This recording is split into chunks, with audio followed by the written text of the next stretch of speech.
الحمد لله رب العالمين، والصلاة والسلام على أشرف الأنبياء والمرسلين نبينا محمد وعلى آله وصحبه أجمعين. أما بعد، كتاب مشكات المصابيح د شرح په سلسله کې د مبارک درسونو د منځ مسائل بیانېدو د کتاب مشکات المصابیح نه، او باغی کې مسائل د جمعات شروع شیو، د مسجد مسائل او احکام، باب المساجد. ډیر حدیثونه موږ باغی کې ویلي، نو اخرنی درس کې یو دا حدیث ویل شوی چې د الله سبحانه وتعالى په خارونو کې او په دې زمکه کې د جمعات زمکه ډیره خوخه ده، او د الله سبحانه وتعالى په دې خارونو کې او په دې زمکه کې د بازار د زمکه بدیش. دا شان پیغمبر صلی الله علیه وسلم په مسجد قباء ته هر هفته اولته به 2 رکعات مونږ کو تفصیل تیر شوی. یو دا حدیث باندې شوی چې د رسول صلی الله علیه وسلم د کور او د منبر په منځ کې راځي د جنت په ټوکړو کې یو ټوکړه ده. دا شان حدیث د عثمان رضی الله عنه چې چا د الله د پر جمعات جوړ کو، الله باغله کور جوړي په جنت کې. حدیث د ابو هريره رضی الله عنه او د ابو موسی الاشعری چې حاصل دا غیدا ده چې کوم انسانوم جمعات تزینو په هر قدم ته الله سبحانه وتعالى ګناونه ریږي او داغه لپاره نیکیانه ډېرې، او الله سبحانه وتعالى د ملمستیا په جنت کې تیاری سوچ چې جمعات تزیرځي. او دغه شان کوم سړی چې په جمعات کې نشي د منځ په انتظار کې، نو دی په منځ کې دی. بل حدیث دا جابر رضی الله عنه چې بنو سلمہ د رسول صلی الله علیه وسلم د جمعات په خوا کې ځان له کورونه غستو، نو پیغمبر صلی الله علیه وسلم هغه منع کړو او تفصیل ته بیان شوی. اخر دې حدیث موږ د ابو هريره رضی الله عنه ویلو چې رسول صلی الله علیه وسلم وی وقسم خلق به د قیامت په ورځ د الله د عرش په سوري کې په ورځ چې بل سورې بني، او دغه تفصیل بیان شوی. پای کې یو کس هغه دی چې ورجل قلبه معلق بالمساجد یا بالمسجد، انسان زړه چې تړلې شوی په جمعات پوری، اذا خرج منه حتى يعود اليه، نو چې کله دی جمعات نوځي نو به د واپس راتلو سوچ کوي، یا د واپس راتلو پوری دا غزړه چې په جمعات پوری تړلې شوی. اولنی حدیث په دې درس کې هغه دی وعن ابي هريره رضي الله عنه، ابو هريره رضي الله عنه وی قال رسول الله صلى الله عليه وسلم، پیغمبر صلی الله علیه وسلم دا خبره کړې ده، صلاة الرجل فی الجماعه، د سړي مونږ د جمع سره، صلاة الرجل وی د سړي مونږ د جمع سره، د جمع د منځه مسائل د وزن لراځي، دې وزن له عنواني الته به تفصیل کو چې ولې په سړي باندې د مونږ د جمع سره لازم دی، او په کوم اوقاتو کې او په کوم حالاتو کې سړی د مونږ په کور کې کولای شي. خو صرف دلته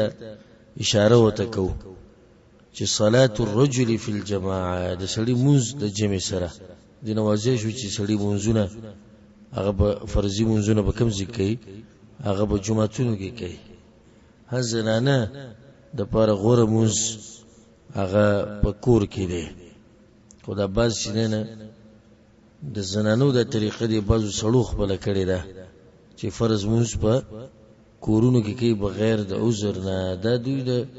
زنانو هغه طریقه خپل کړی ده، هغه مسله چې هغه د زنانو د لپاره خاص ده.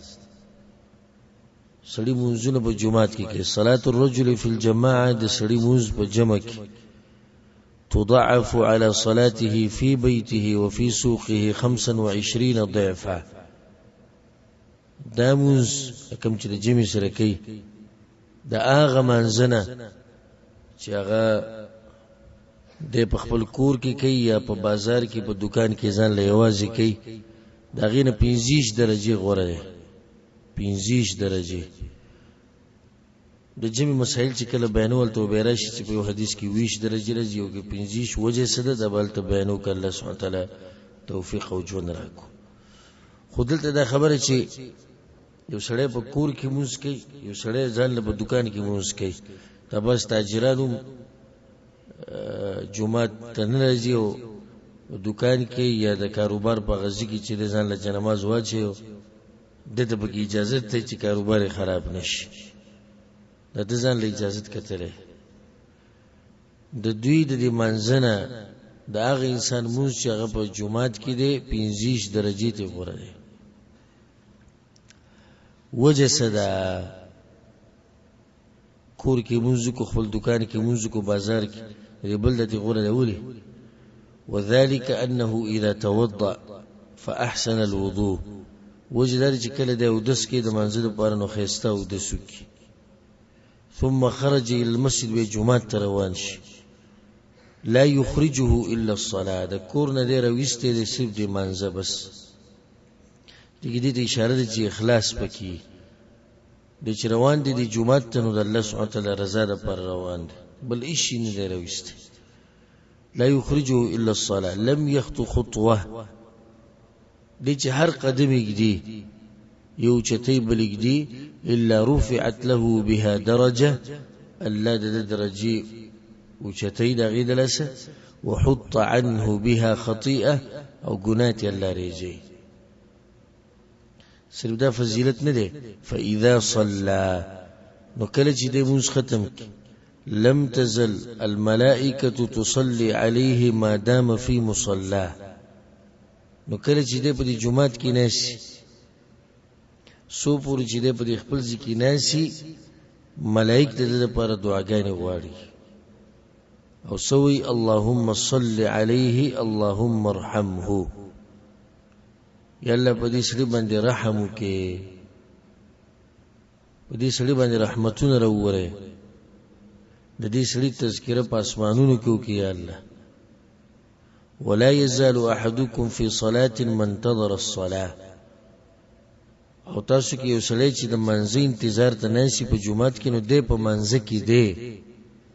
دا غټ فضیلت دی. ته جمعات ته راغلی او 60 منټه پاتې دي اقامت ته، دا 60 منټه چې ته په جمعات کې ناشي ته په منځ کې مونږ کې لګي هغه اجر ته ملایوي. په دې کې نصیحت هغه ملګرو ته ورونو ته چې امام یو 100 منټه لیډ شي بس د هر یو بس ټړې راړي، څوک په غړې ته ګوري څوک په ست ګوري، بیا یو غوغا جوړ شي. امام صبرانه کم زی ته ګوره تله ده څنګه تله ده ولي تله بل ور مخ کې یو 100 منټه انتظار د الله په کور کې دا ګران شي، ده یو 100 منټه انتظار دا تر الله په کور کې ګران شي. کچرته دا فضیلت معلوم وي چې چې په جمعات کې ناسمه نو دام لکه چې مونږ کوم نو به دا کار نه وکړي، او دې فضیلت نه نه خبر. مونږ خدا غواړو چې مونږ جمعات ته نه نوځو او اقامت شي یا په منځو ولاړی، او دا د باز جاهلانو او بی دین خلکو کار دی چې په کور کې ډډه لګولي او کله چې ته پته ولګي چې امام اوس قرات کې رکوع ته نږدې شوی دی بس بیا به د ماشومانو په شان رامنډي وایي، دا د بی دین خلکو کار دی. ورسته رامنډي وهل او کم سړی چې د دې اجر او فضیلت نه خبري نو هغه د وختینه په جمعات کې ناشي. یو خدا دغه مون شمارل کېږي، دویمه ده د اولنې تکبیر چې هغه د تکبیر تحریمه وي، دا د امام سره راګیرول د دې ځان له فضیلت دی. نو سړی چې د فضایلو نه خبر شي دی او عمل الی کوي او جوس خبر تی نه دی وسوک خبر دي فضیلت تو ګور چې ملائک ستاسو لپاره دعاګانې غواړي، چې سړی روزانه جمعه ته وختي راځي او هر منزل وختي راځي او د ملائک دعاګانې در لپاره غواړي. څومره برکتی انسان دی او څومره اوچت انسان دی. وفي روايتنا وفي روايت کې درځي اذا دخل المسجد كانت الصلاه تحبسه، چې دې کله جمعه ته نه نوځي او د منځره ګیر کړي ملائکه دې لپاره دعاګانې غواړي وزاد في دعاء الملائکه او دغه روایت کې چې کوم دعا د ملائکه نقل شوی د پای کې د الفاظ زیات دي اللهم اغفر له یا الله ګناونه او توبه اللهم تب عليه یا الله توبه ول قبولك ما لم يؤذي فيه ما لم يحدث فيه چې سو پوری د لاس او د جبې نه څه نقصان چاته نه رسیدل په جمعات کې یي او دس نه مات شوی دا وخت پوری متفق علیه د حدیث په صحیح بخاری صحیح مسلم کې دی چې کله د لاس نه چاته نقصان ورسېږي به ته ملائکه دعاګانې نه کوي د دین د فائدې د ساتي چې د ملائکو د الله سبحانه وتعالى د دې خصوصي بندگانو دا غچا سره نه لګي چې څوک مسلمانان تنګي د جبینا یا پلاس باندې نقصان او ضرر وته ورکه وسړي په جمعات کې ناشته او د دې د جبینا یا د لاس نه چاته نقصان ورسېدو ملائکه له دعاګانې نه غواړي اخت مشي ځکه په دې جمعات کې د الله په دې کور کې ډېر احتیاط کوي چې کله ناسي د خبرو کې او بچا سره سره معامله راشي څه خبره راشي ډېر په طریقه دا بس په جمعات کې چغي جوړي مسلمان ته نقصان رسي ضرر وته رسي تکلیف وته رسي په جمعات کې وران بشي په زیبان دي زمخ کوم ته مخ کې زمخ کوم ته مخ کې چغي بشي معمولی خبره باندې بګرم شي دا خلک دي چې ملائکه د دوی لپاره دعاګانې نه غواړي ما لم يحدث فيه چې سو پورې او دس نه مات شي او دس مات شي به ول ملائکه دعاګانې نه غواړي نو دې کې یو څو مسائل اولنی مسله کچرته د انسان او دس مات شي په جمعات کې الله په دې نه رانیسي خو غوړه ده چې انسان ته پته ولګي چې زما او دس ماتيږي نو چې هغه د جمعات نه وځي دا غوړه طریقه ده یو انسان دې هغه ته د خپل حالاتو پته ولګي دا غیر اختیاري چې هغه په اختیار کې نه دي حالات د تادیو کې جمعات نه دی وسی دا ښه طریقه ده بل مسله دلته دا شو که او د سیمات شو نو جمعات کې ناس ته روا ده جمعات کې ناس ته څه ده روا دلته اوسې در ذکر کړي چې ملائک دعاګانې نه غواړي خو نور دا خبره صحیح خبره ده تحقیقي چې انسان او د سیمات نه جمعات کې کېناستې شي یو دلیل باغې باندې دام د صحابه کرام په جمعات کې ود کېدو البته بوسیدو نو که نور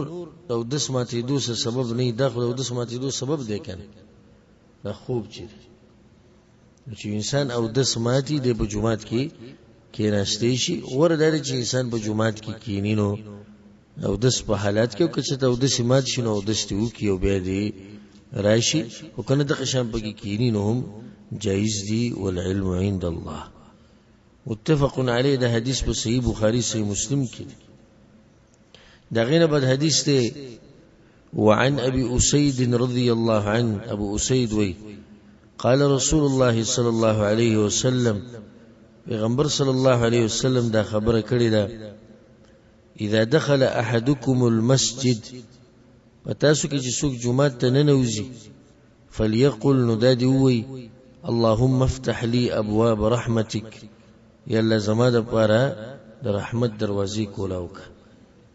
و اذا خرج او کله چې جمعه نوځي فليقل ندادي وی اللهم اني اسالك من فضلك يلا زستان استفضل غواړم رواه مسلم ده حدیث امام مسلم رحم الله راوړي اذکار د جمعه ته ننوتو دراوتو هغه دې کې بیان شوی او د مسلمان طریقه ده چې کوم شرعي اذکار ثابت دي الحمدلله زموږ په شریعت کې هر موقع سره سنه دعا او ذکر شته هغه د الله سبحانه وتعالی د انسان د ژوند برکتی کی بل د هر قسم شر نه محفوظ ساتي. د کم ملګری چې په دې وظیفو په شډیر ګرځي چې مال سه وظیفه راکا چې الله می دا کارو کې او الله می د مصیبت نه ساتي. دروغ وظیفې دي کنه پیغمبر صلی الله علیه وسلم خوري دي کنه کور ته نوځي دوه کور نه نوځي دوه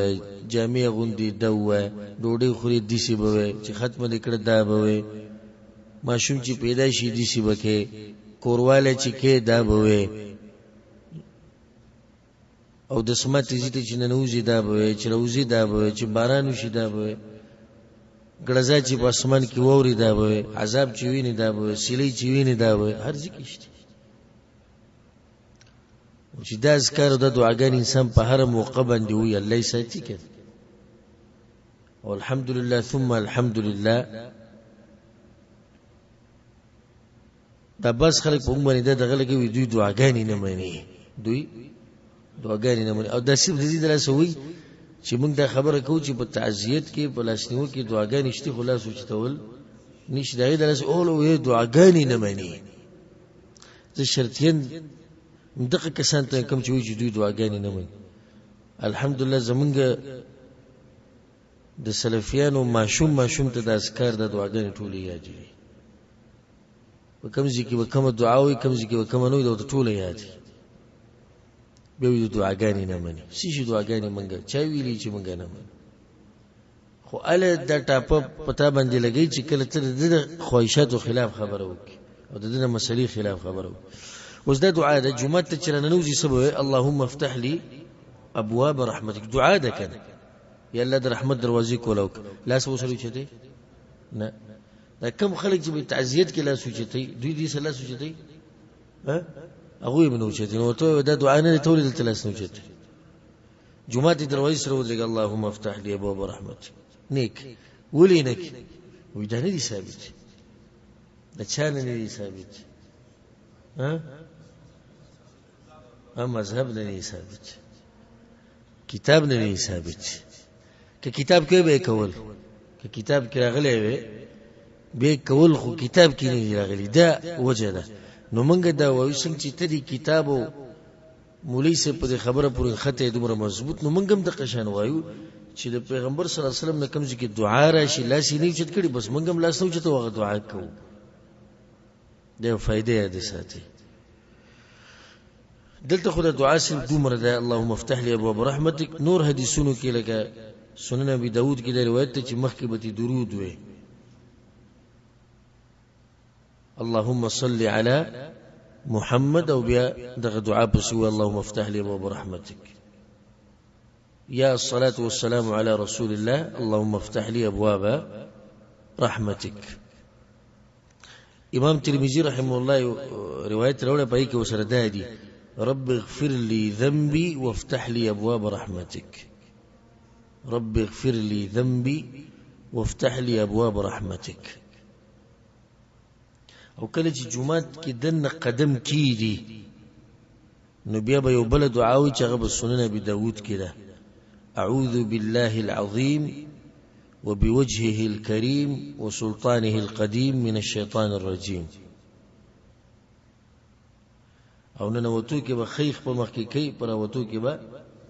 غسخ به چې کله روزي نو دلته کوم ذکر کړي صحیح مسلم په روایت کې اللهم اني اسالک من فضلك یا الله ستاسو فضل غواړم. سوال پزله کې دا راځي چې ننوتو نو یا الله د رحمت دروازې کولو چې وتو وستا فضل غواړم نو د الله فضل د الله رحمت ته او رحمت د الله فضل له نو سوجه شو چې رحمت ته کوي دلته فضل وي. جواب غالبا د رحمت ته کې د آخرت کارونو سره استعمالي نو یا الله ما ته دروازې د عبادتونو کولو کا چې ته بنش دي شم دغه اسم د جمعه ترغه عبادت چې وزي نو په قران کې اکثر د فضل ټکه رزق د پاره راځي اصله پاره راځي رزق د پاره نو دې چې کله بهر ته وته نو جمعه ته سره بهر ته وزي دنیوي کارونو کې مصروف شي ځان رزق لټي نو یا الله پر اخر رزق را درکې ذکر ته رحمت ته ودلته فضل نو چې کله وزي نو دا غیر مخکې بم درود وي بیا بدوي اللهم اني اسالك من فضلك. یو حدیث کې دا راځي چې کله د انسان د جمعات نوزي نو د شیطانان د سره جمع شوي او د ابلیس ته لخرې لکه د مچۍ چې را جمع شوي د ګبینده ټول را پړ شوي نو چې کله دوزي او کوشش کوي چې د راګیر کې نو هغه ټیم کو سره دوی اللهم اعصمني من الشيطان الرجيم. بعض روایتونو کې راځي اللهم اعذني من الشيطان الرجيم. نو درود بیا اللهم إنا نسألك من فضلك بیا اللهم اعذني من الشيطان الرجيم يعصمني من الشيطان الرجيم. دا ذکر چته يدي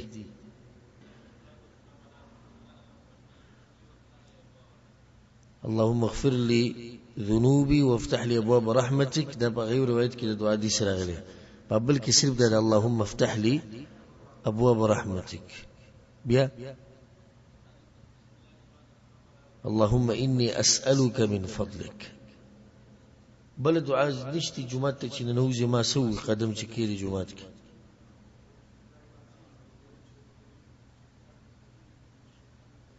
أعوذ بالله العظيم وبوجهه الكريم وسلطانه القديم من الشيطان الرجيم.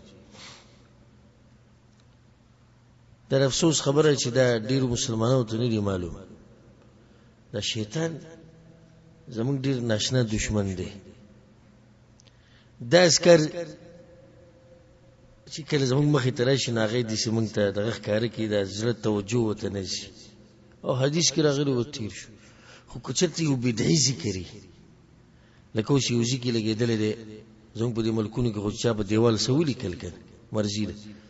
او په دیوال باندې اوس مثال کې یو کاغذ لګېدلی یا قیوم یا قیوم به زر پیرې ووې الله به دې پلانې کار وکړي. دولت دومره خوند ورکوي یا قیوم زر پیرې ووې ولې ولې خوند ورکوي ځکه چې د بدعت ته په دین کې نوی کار دی او شیطان غواړي چې د په دین کې نوی کار وکړي. خو کوم اذکار چې ثابت دي هغې ته توجه نشته.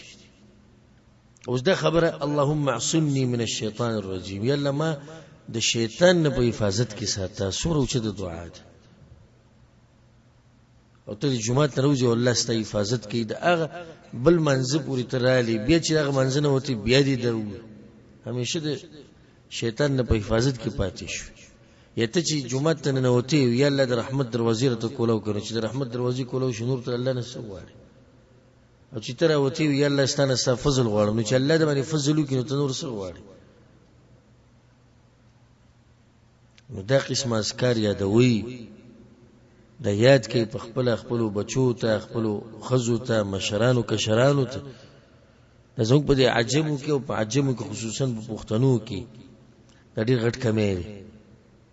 دا خو پرې دا خو هغه اذکار دي او دعاګانې دي غټه خبره په دې باندې هم ژبه نه ده عادت چې ته څنګه الحمدلله ټکی نه شي ویلی چې یو شی ویني تبارک الله ماشاء الله یا بارک الله دا ټکی نه شي ویلی. السلام علیکم وتوه وعلیکم السلام ته په خیر علیه ته یعنی دا هغه الفاظ دي د خو اسی د دې ماشومانو په خوله باندې کله چې هغوی تربیت دي شي په کور کې زموږ ډېر سپینګرو ته هم دا ټکي نه دي معلوم. دا حقیقت ته که څوک خفه کېږي الله دې خوشحاله کړي خو څه ورسره وکړو چې زمونږ اوس لا دې شوي ده چې الحمدلله یو خو د علم راښکاره شو بل دا چې دا خلک مسافرۍ وکړي او نورو ملکونو ته لاړو نو دا بعض الفاظ یې زده کړو چې خلک دې موقع سره دا وایي اپرنجیو کې سبب دا دې استدې پته نشته. بیا پکې دیندار هغه دی چې دا ته پته لري چې الحمدلله به وي دا پکې څه دی دیندار دی مشکل دی دا چې الحمدلله ورو دې به وسوي دا پته نشته. نو بیا چې کله هغه وي يرحمک الله نو بیا به دې په جواب کې سوي دا بیا بل مسله شو. اکثر به اپرنجیو کو شکر الله شکر الحمدلله نو دي سی وي پختو کې وي شکر دې الله چې ووري دی بس کوي به جواب ورکړي بس کوي. یو مولوی صاحب د پاکستان کې د جامعې نه فارغه هغه پرنجیو کو الحمدلله وی به جواب کو ته يرحمك الله ویل شو ناغه ته جواب کوي شکرا. دا اوس د جامعې نه فارغه د پتی چې دی بس جواب ورکړي دم کتابونه ویلي د دلیل له بده باندې چې موږ څومره لري یو دا شرعي اذکارو او دعاګانو نه کوم چې قران او حديث کې راغلي. الحمدلله موږ چې کله دا وایو چې پلانې ذکر بدعت ته پلانې بدعت ته پلانې بدعت ته دا مطلب نه چې په شریعت کې ذکر نشي. الحمدلله شرعي اذکار خړي دي خو موږ ته یاد نه دي. مسله ده زه په داوی سره دا خبره کوم ډیره فائدمنه خبره یاد ساتئ. کچرته دا شرعي اذکار مو ته یاد کړو نو موږ ته به وخت ملو نشي د دې بدعي اذکارو د ویلو لپاره وخت برته ملو نشي ځکه چې د هر زیاده پر خپل دعا خپل ذکر دي.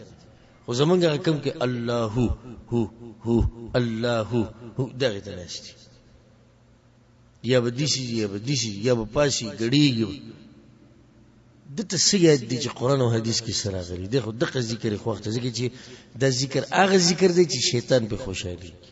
او دلته لګي د شیطان د خوشالولو لپاره. نو دا اذکار یادوي خصوصا د ځوانان. افسوس خبره چې ځوان سړی ته یو جمله ذکر دو جمله اذکار وته نه یاد دا ډیره د افسوس خبره. دا خو لپاره دي چې اخرنی صورتونه وته نه یاد ده اخرنی صورتونه غټه خبره ده ذکر. زموږ ځوانانو ته د سوره د افسوس مقام دی. زموږ ځوانانو ته د اخرنی لړ صورتونه نه یاد ځوانانو ته چې هغه په ذهنیم زور کې د طاقت پوښتي او بدنیم تکړه دی هغه اخرنی صورتونه وته نه یاد او کې یاد کړي نو بیا چې د توي نو ته به حیران شې چې د په کومه طریقه کې لګیاري. ابل ورځ یو پروګرام د قراءات په انټرنیټ باندې مباشرو په یو جامعه کې امتحانو نو پای کې یو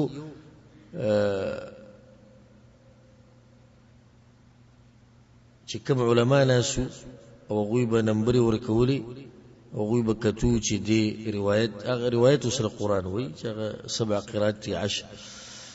نو پای کې یو زمومه تلاوت و ما اوریدو بیا به نمبر مشترکه مو ورکولي. پای کې یو زنانه تلاوت وکړو هغه د پاکستان او پنجابي و د وسه پوری زما د ذهن هغه تلاوت نوځي چې څومره خيسته تلاوت دې زنانه کړو چې په دې مقابله کې هغه شرکت کړو. سو ته په خپل حیرانو مچ د قران د الفاظ هغه څنګه دا کول کوم علم چې هغه سره د قراءات او بیا دغه لپاره استدلال د کتابونو نه چې ولې دا زیدي شي ولې دا زیدي شي زه ته حیران شو. او سمونږ غټ پټ ځوان به ويقول هو الله احد وسي وازا دا درې څلور ایت دي سي وازا دا يقول هو الله احد وسي نشي. دا څه د افسوس خبره. زما د ملګرو ته رونو خويندو ټولو ته د نصيحت ته چې دا اذکاریات کې الحمدلله وړ کتابونه ملويږي او پای کې دي علماء د اذکار را جمع کړي دي اذن سره ساتي. روزانه یو ذکر یادوي یو دعا یادوي یا روزانه نه په دوه ورځې کې یو یادوي رو به ته یاد شي. پوره ټول کتابونه د کتاب د اذکار د پوره بیات نن سبا مشهور کتاب حسن المسلم دی په هر جمعات کې پروت او په هر جبه کې چاپ شوی. هغه وړي کتاب ځان له پیدا کړي او هغه د اذکار یادوي. الله دې موږ له توفیق راکړي. یادوي به کنه چې سره مهنت او کوشش کی سوت نه دی دا اقاری چې د مشهور قاری عادل کلبانی د خپل قصه بیانې چې څنګه د قرآن یاد کړي ناغو چې زه ډېر په گمراهۍ کې پروت وم دومره ښایسته قرآن دغه قاري وایي چې انسان ورته حیران شي ډېر زبردست قرآن هغه وایي او سم پوخ ورته یاد دی او دلته په دې جامع ملک خالد کې ام الحمام کې امام ډېر وخت پورې بس وخت کې یو کال تراویم پړاو کړی حرم کې هغه خپل واقعه بیانوي هغه وایي چې زه د یو کم 10 کالو ما چې الله سبحانه وتعالی ماله د توبې توفیق راکړ نو زما ما به د قاریانو د تلاوت په ریډیو باندې اوریدونو ما سوچ کو چې ته ولې نه یادې چې دوی یاد کړي ته مې یاد کړ نو ما کوشش شروع کو تقریبا شپږو میاشتو کې ما قرآن ختم کړی عمر یې څومره 15 کال یو کم ډېر شاخو ډېر کم و زموږ سره خدای موږ سره مشران دي چې ټول موږ سره کې 150 نه بره ناست ټول ذهنونه چې ګټه شوي او جبې ودرېدلې هونی شي یادولی 29 کالو په عمر کې او کم 10 کالو په عمر کې سره قرآن ختمي په شپږو میاشتو کې او به داسې نه ختمي چې ختم یې کوې وي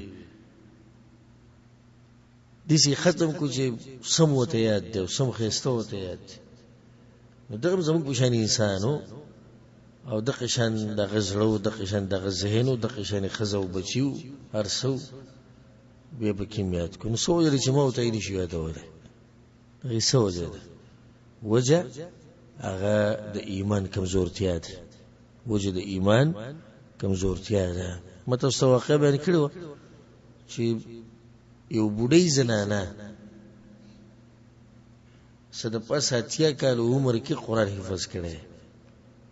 څه د پاسه 80 کاله عمر کې بیچارې ته پوښتنه کوي هغوی چې روزانه به ما یو آیت یادوم یو آیت روزانه د کوم وخت نه به دا لیکیا وه وایي نن الله هغه ورځ راوسته چې ما قرآن ختم کو نو څه د پاسه 80 کاله بوډۍ چې د قرآن ختمولی چې ما ورته نشو ختمولی زه هم که نشو ختمولی نو بیا د دې ژوند نه خو د ځمکې دا خېټه ښه نه ده چې بیا ښه ده چې په ځوانۍ کې زه لنډ صورتونه نشم یادولی او زه اذکار نشم یادولی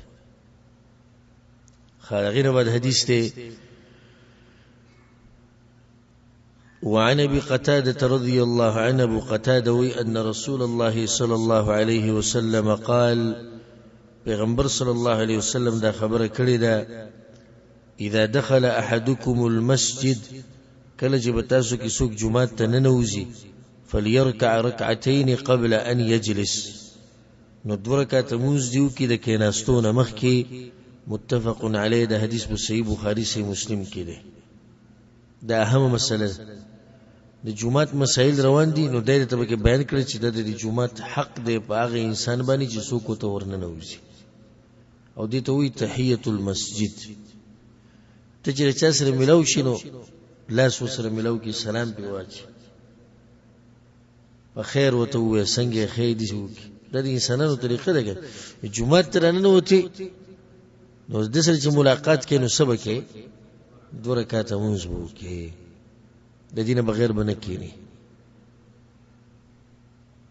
د علماو په دې کې اختلاف دی چې دا واجب دي که سنت موکد دي نږدې دي واجب ته خو واجب نه دي د یو څو حدیثونو د لاسه یعنې بعض علماو دا ویلي چې دا واجب دي خو بعض حدیثونه دي چې دا ثابت دي چې دا مضبوط سنت دي پرېښودی نه دي په کار لکه واقعه د کعب بن مالک رضی الله عنه چې کله هغه د تبوک د غزا نه پاتې شو بیا پیغمبر صلی الله علیه وسلم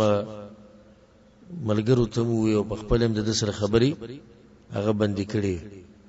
هغه بیا هغه واقعه بیانوي چې زه جومات ته راننوتمه کله چې توبه الله قبوله کړه وایي زه جومات ته راننوتمه صحابه کرام خوشحاله او پیغمبر خوشحاله لاړم د پیغمبر سره کېناستم او دې کې دا ذکر ونه کړو چې ما لمونځ وکړو د دین هم دا ثابتي چې واجب نه دي خو دومره ده چې سنت موکد دي نږدې دي واجب ته پرېښودی نه دي په کار الا دا چې څه عذر راشي دیو مسله دا دو رکعت کم سے کم دی زیات نه زیات چې څومره کې تاسو ټیم یې خبره نه سره جمعه ترنو ته دوی وکړو سرور وکړو نورې بس وکړو هیڅ خبره نشته صحیح دریو مسله سنت په کور کې کول غوړه دي د پیغمبر صلی الله علیه وسلم دا طریقه او د ویلی وو نو چې سره د سحر د سنتو کې په کور کې او بیره شي جمعه ته نو د تحیت المسجد وکي وجد دا چې هغه ځان له مسله د سحر سنت او د ځان له مسله د خو د جمعه حق دی دا د جمعه حق دی مقصد دا دی چې ته جمعه ته ننوځي مونږو کې دا مقصد دی نو اوس یو سړی راغی جمعه ته امام په فرض منځ ولاړ دی سره شریک شو دی به شریک شو تحیت المسجد پکې راغی کنه وشو ځکه چې جمعه د حق ته پتا باندې چې ته ننوځي او بغیر د منځ نه کې نه نو ته چې ورننه وته په فرض ودرې دی او په نفل ودرې دی او په سنت ودرې دی خو په منځ ودرې دی بغیر د منځ نه کې نه ناشتي د دین به یو بل مسله راوځي هغه ده یو سړی د جمعه تراغه سحر منځله د سحر سنت یو کړو د به تحیت المسجد کوي نه ولی مقصد هغه بغیر د منځنه کې نسته نشي مقصد موږ کولو موږ خو یو سړی د ویزه جدا جدا کومه مسله وختي ډیره خله نبی باول تحیت المسجد کې بیا وبسو کې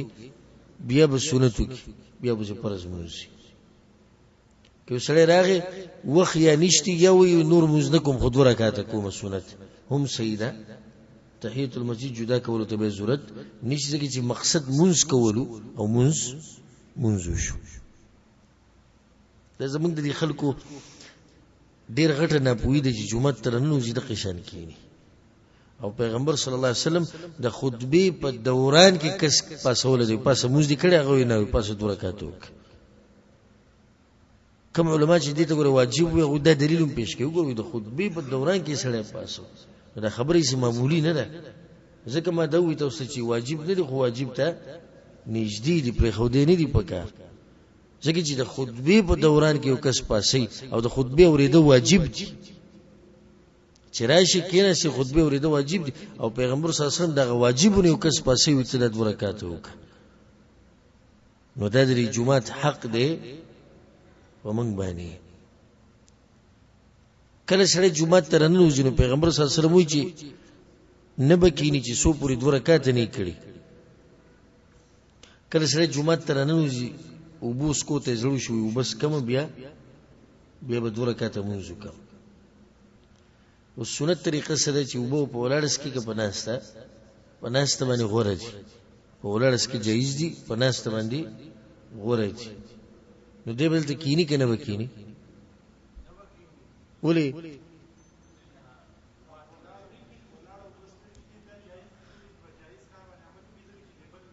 په ولاړ باندې وبس کې جایز دي بارک الله فیک نو په دې جایز دي عملو کې او دغه خبره خو سخت لوي نه دي کینی نه هیله التویلی ندی کینی چې څو پر دوه رکعات نه کړي دلته جایز دی په ولړ باندې وبس ک د پیغمبر صلی الله علیه وسلم نو ثابت دی او د صحابه کرامو نو کینی دی نه او سدیو کی په ولړ دی وبس کی به دې موږ کی خو رواج نن سبا راوته دی جمعه ترشی 2 منټه پاتې ودرې دوه یا درې د بدقه شان ولاړی بوتل یو ته وګوري بل ته وګوري یا به مسواک وي یا به په موبایل کې ګوتی وي الته خو کیناستې نشي کینی باندې او دلته په دې دغه چې امام برش دا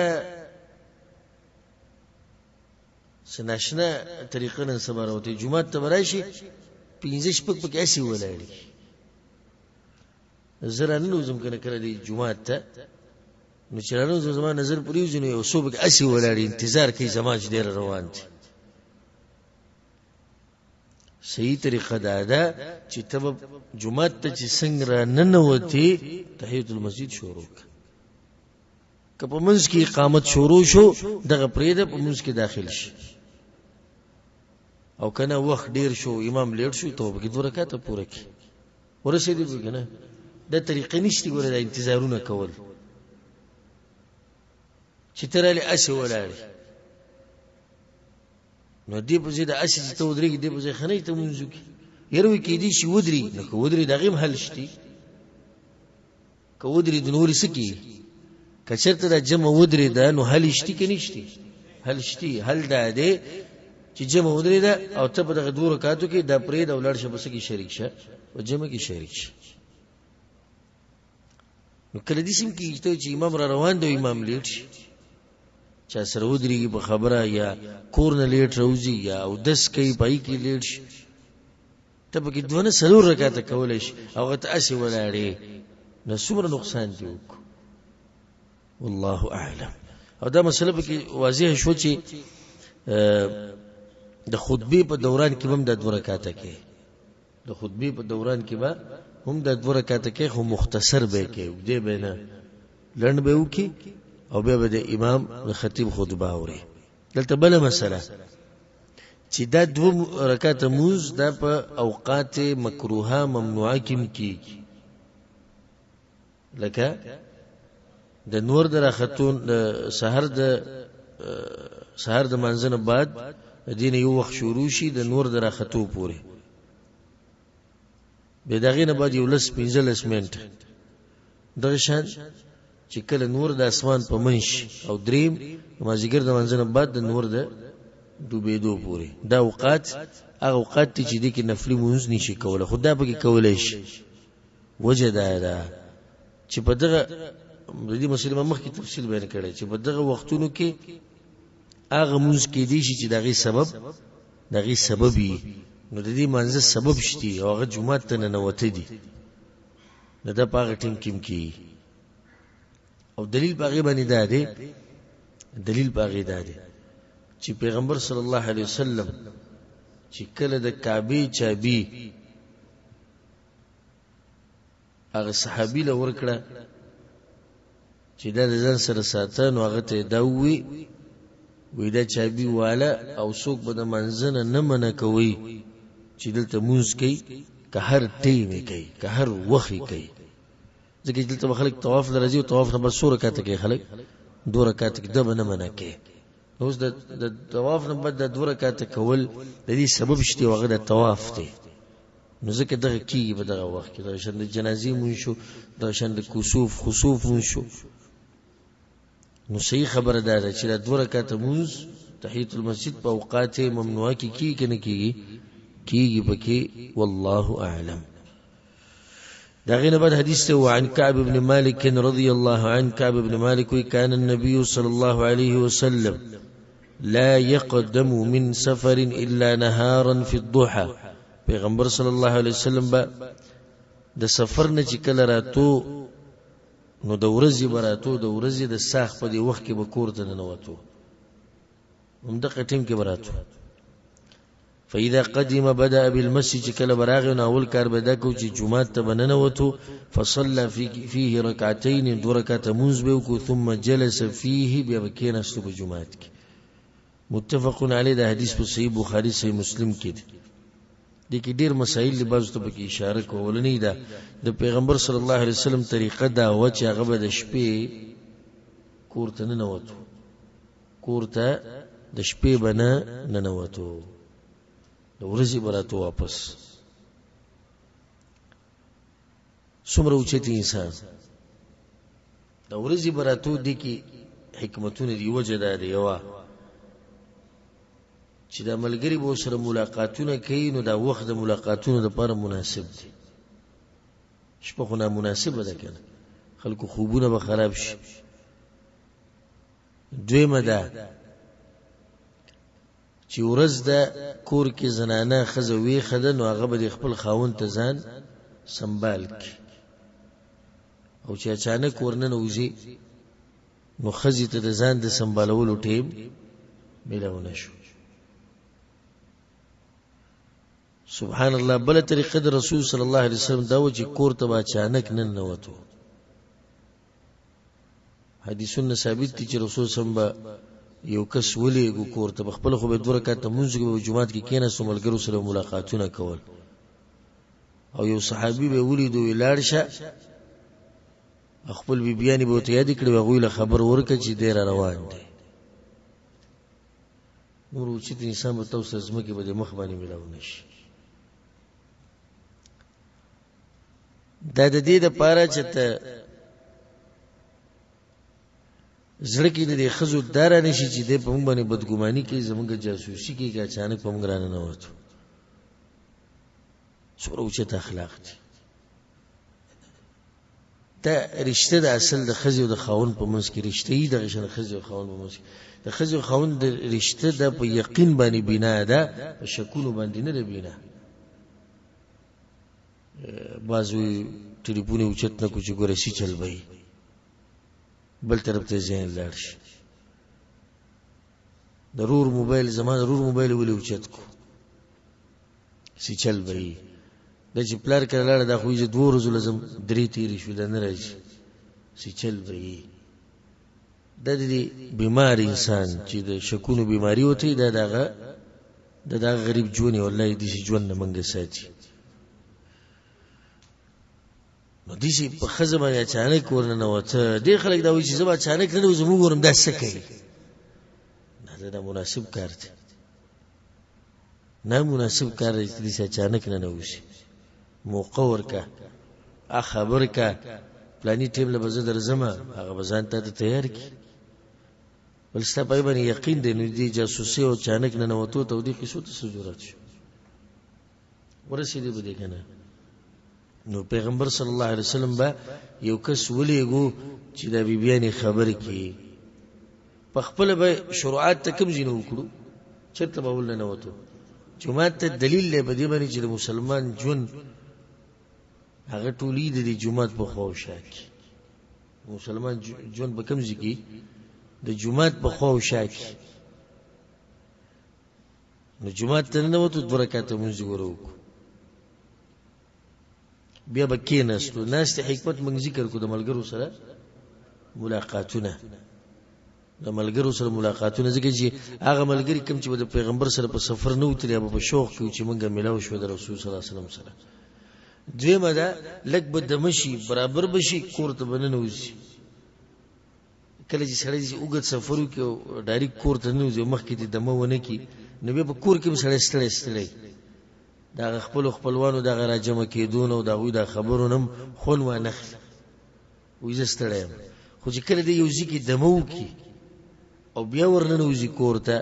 نو واړه خزه مور پر که هر څوک هغه خپل راشي وسره کې ډیر وخت پورې سره دی کېناستې شي د پیغمبر صلی الله علیه وسلم هر کار هغه د حکمت نه ډکی دا غیر بعد حدیث ته وعن ابي هريره رضی الله عنه ابو هريره وی قال رسول الله صلى الله عليه وسلم پیغمبر صلی الله علیه وسلم دا خبره کړې ده من سمع رجلا ينشد ضاله في المسجد کله چې تاسو واورئ چې یو سړی دی او داغه نه څه شی ورک شوی دی جمعات کې د لپاره اعلانونه کوي فليقل لا ردها الله عليك نو په جواب کې به ته دا وایي چې الله دې دا شی ته سره ملاونه کوي فإن المساجد لم تبنى لهذا جمعتون خدري اعلانون د پرني دي جوړ شي رواه مسلم د حدیث او مسلم رحم الله راوړی ته د مسجد بل ادب بیان شو جمعه د الله کور دی د عبادتونو د پاره جوړلې نو کم شي چې د عبادتونو سره ټکراو خوري هغه بدلته نه کی لکه ورکشي وشي د پاره اعلانونه کول جمعه خو د دې زین دي مخکې ورځ کې موږ په دې نقطه باندې تفصیلی خبرې کړې لړ شو خپل کور کې اعلان وکړي کوي کور کې کور نه کوي اعلانونه جمعه ته د سرکاري جلسې سپیکر به کولو کې اعلانونه وکړي نو جمعه کې اعلان نشي کولای خیری ورته کې او صحیح خبردار چې د بوته مخامخ کې او په تیز आवाज کې به کې چې ووري مطلب دا سړی د کار نه من کولی نو واستر راو پاسې د جمعات کې دی اعلان کو چې زمانه پلانې شو ورک شوی دی کچاته ملو شو او ځان سره زړه کې و چې الله ته د سره واپس نه کی دیس اثرو کو باغ باندې ایسه سره ونه خود قشم مخامخ بوته الله ته د شی د سره واپس نه کی. فإن المساجد لم تبن لهذا، جمعتون خو دې لپاره نه دي. دا جمله کې د وسره ویو خده چې دې پوه شي ستاسو خیرو وجه سره ولې ته خیرو وکړي وجه دا چې جمعتون خو دې لپاره نه دي جوړ شي ته به اعلانونه کوي. او دا الله دین دی ګوره، دا غیرت په الله لپاره کې او چې څنګه بزاغت دا وې مجلس نه دا بوته وې. دا مسلمان تاسو مخ کې بیان کړی ده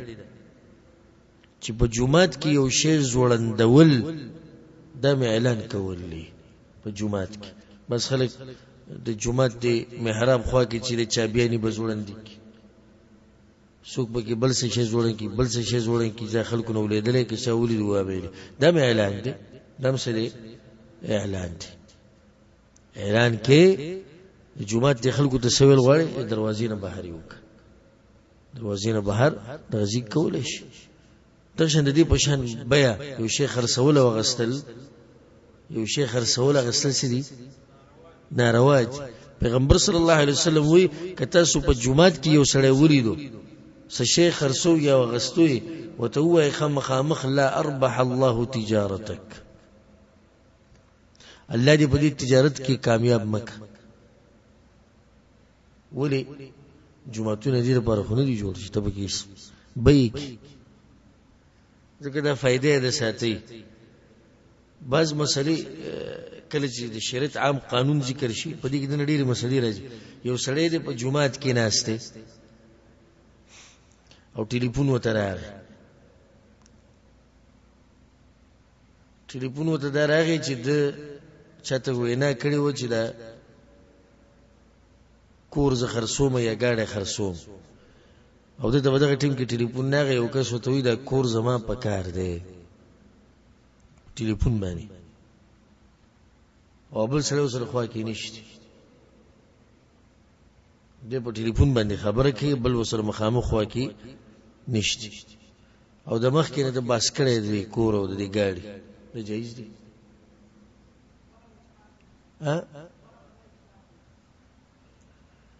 په ټلیفون باندې د بل کس سره د خبرې د مغستل خرڅول نو ناجایز دي، حرام دي. الله به کور کې تجارت شي. دا ګوره د ډیرو مسلو ته دي اکثر مسلمانانو پام نه لکه جمعات کې ناشته د غړي د ډیره مزدار په مان را خرڅه جمعات کې جایز دي نه جایز. خو دې ته پام نه شي دې ته خیال نه شي چې په جمعات کې دا قسمه کار اسده دا ناروا ده. فإن المساجد لم تبن لهذا، جمعتون خو دې لپاره نه دي جوړ. نو به دا مبارک وسوي اجرا شي اعلانونه به کوي د عام کارونو لپاره. کلی کې ولکه مثال کې وشي زید کار راغله روډ جوړي کوڅه جوړي الله بخروزي الته سار نه وجول کار وکاو دوی بارک مشه خیال یا د ولید بندولو د اړولو لپاره اعلان شروزي یا اجتماع وی ګاډي روان دي او که څوک روزي نو روزي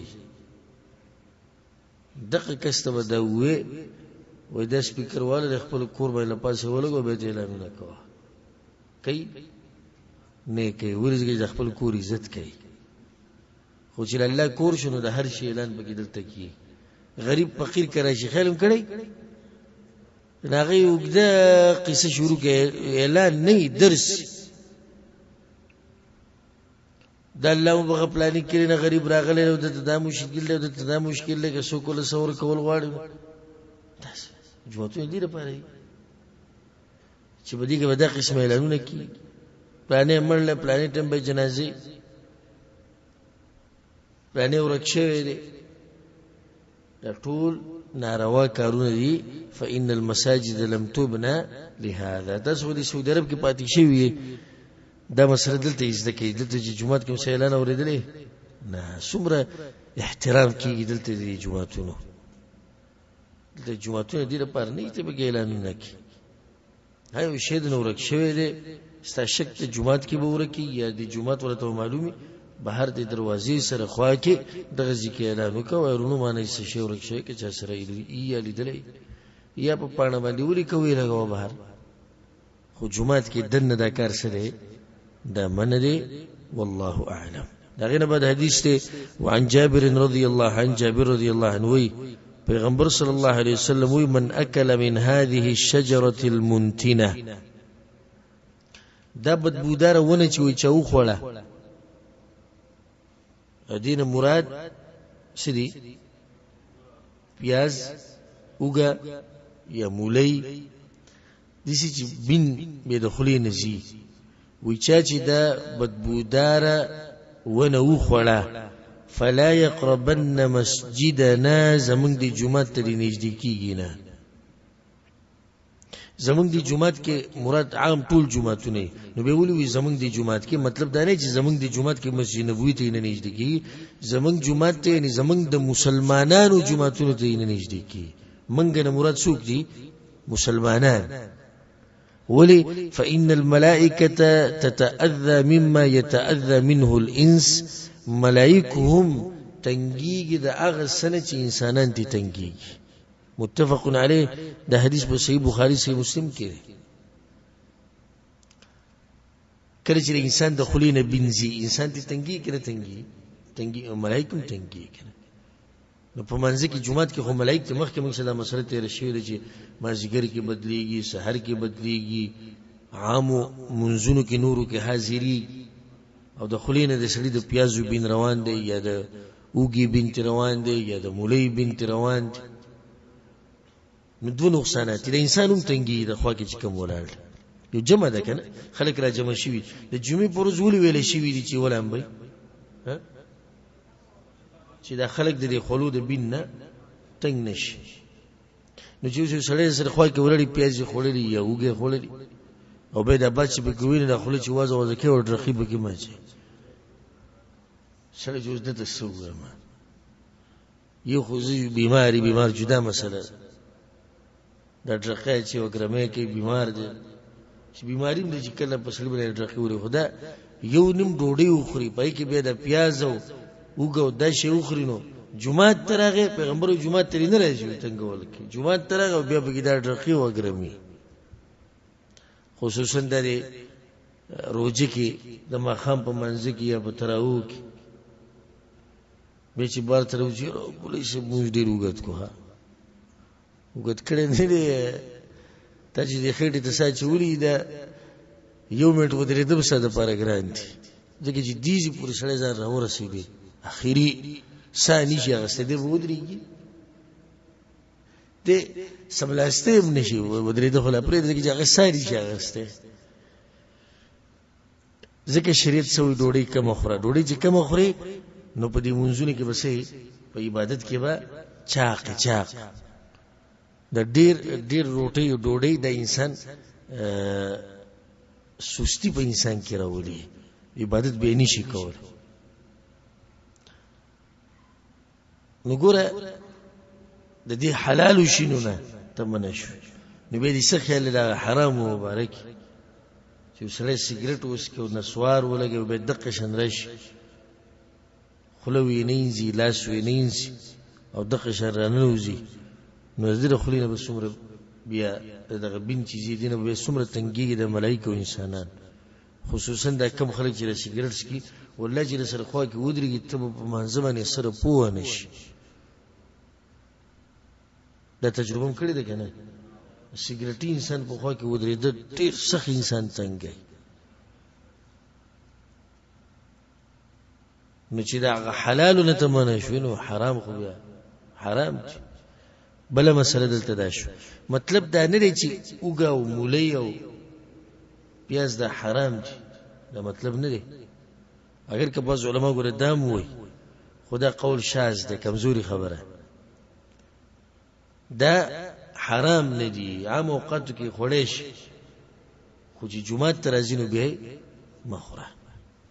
دلته بل مسله غدا چې دا خو د جمعه مسله شو خو چې عام اجتماعاتي لکه مثال کې یو ځکه پروګرام دی یو کس روټي کړي دا او تعالی دعوت تر کو چې تول امرش نو تل په کار دي دې حال کې چې سړی پیاز او اوګاو یا مولې دې څه خړلې ولی دی وی چې تلې شي ځکه چې دلته جمعه تذکره شي یعنی علت دي کې درې چې مرګري دي تنګيږي کې دې شي بل څه جواب صحیح خبره ده چې التدیم نشي وجه سده ځکه چې په روایت کې دي چې راغلي فلا يقربن من ته دین نه نږدې کی او دا عام ټکی دی منګ چې دا فائدې د ساتي او دا طریقې زده کی چرته هم چا خواله زی خصپا سوتره زی الحمدلله وبم خډيري دي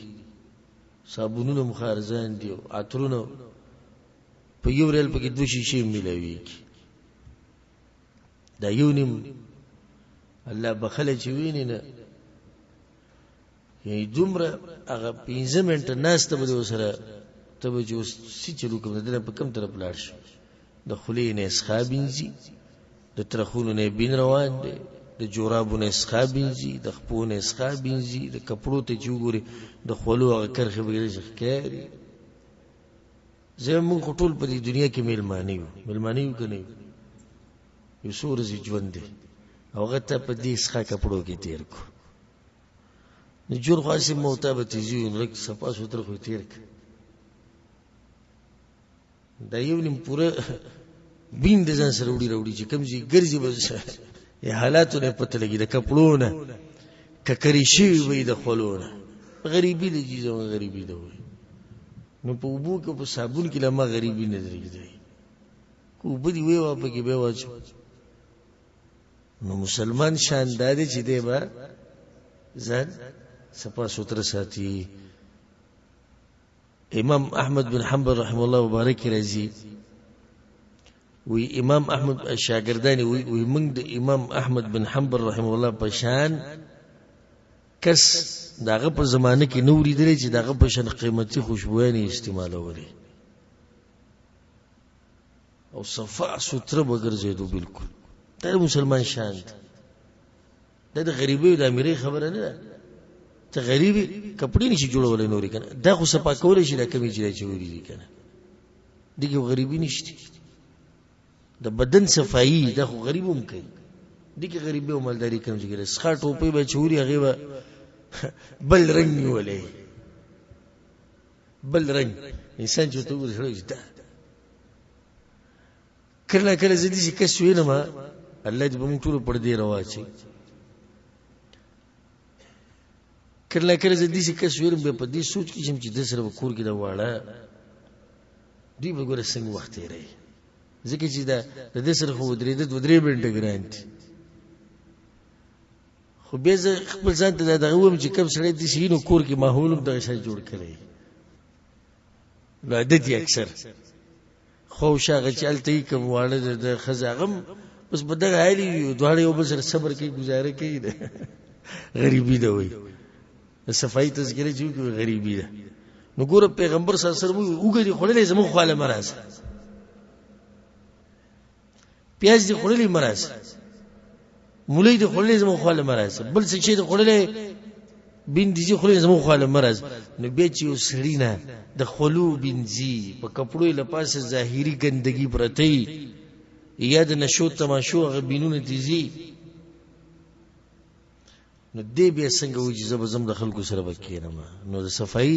خیال کوي د جمعه ادب شو چې کله ته دا قسمه بوټي خړلې نو جمعه تبا نه نږدې کیږي والله اعلم دې سره زموږ د درس اختتام ته ورسېدو باقی مسائل او آداب چې د جمعه سره تعلق ساتي هغه ان شاء الله پر روان درس کې بیانو الله سبحانه وتعالى دې موږ په کې په قران او حديث باندې او الله سبحانه وتعالى موږ ته توفیق راکړي قران او حديث باندې عمل کولو هذا والله اعلم وصلى الله وسلم على نبينا محمد وعلى اله وصحبه اجمعين